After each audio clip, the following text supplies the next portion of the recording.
दिव्यांश राठौर और आप देख रहे हैं नेक्स्ट 9 न्यूज।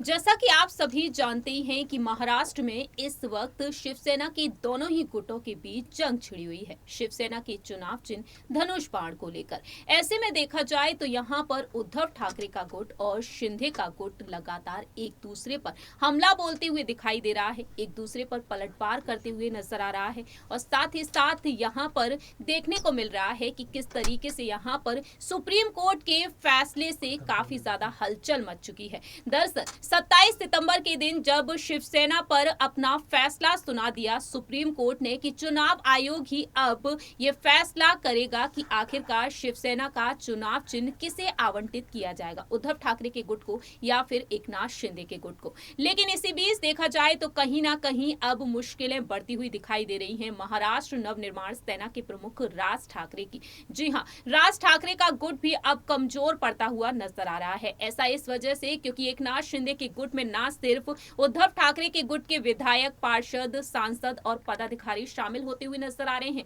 बल्कि दूसरी ही तरफ एनसीपी और कांग्रेस के नेता भी शिंदे गुट और बीजेपी की तरफ रुख करते हुए दिखाई दे रहे हैं। बीते कल हमने आपको बताया था कि मनसे और शिवसेना के सैकड़ों की तादाद में अब मंत्री, महिला मंत्री से लेकर पुरुष मंत्री भी अब शिंदे गुट में शामिल हो चुके हैं।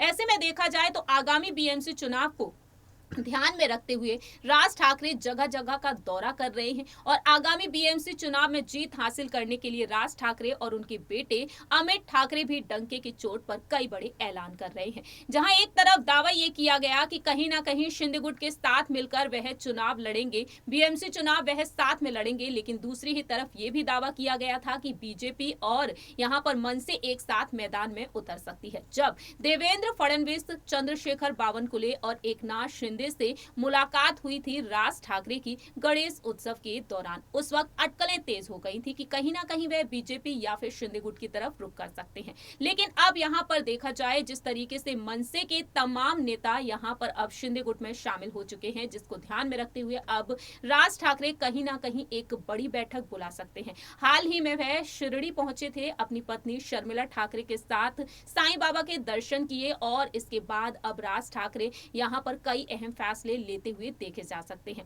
फिलहाल देखा जाए दशहरा रैली को लेकर महाराष्ट्र में सियासत तेज है, लेकिन इसी बीच यहां पर राज ठाकरे की बढ़ती हुई मुश्किलें यहां पर इशारा कर रही हैं कि राज ठाकरे जल्द से जल्द कोई बड़ी बैठक बुला सकते हैं। आपको बता दें कि उत्तर मुंबई के सैकड़ों शिवसेना मनसे कार्यकर्ताओं ने शिंदे गुट में शामिल होने का फैसला लिया। वहीं उद्योग मंत्री उदय सामंत की उपस्थिति में पक्ष प्रवेश उन्होंने किया। ऐसे में देखने को मिला कि यहाँ पर मनसे के कई नेता उनके गुट में शामिल हो चुके हैं और अब यहां पर अपनी पार्टी को संभालने के लिए राज ठाकरे कहीं ना कहीं एक बड़ी बैठक जल्द ही बुला सकते हैं। वक्त के साथ साथ पता चलेगा कि आखिरकार राज ठाकरे का अगला बड़ा कदम क्या हो सकता है। इस रिपोर्ट में इतना ही। बाकी की तमाम अपडेट्स के लिए देखते रहिए नेक्स्ट 9 न्यूज।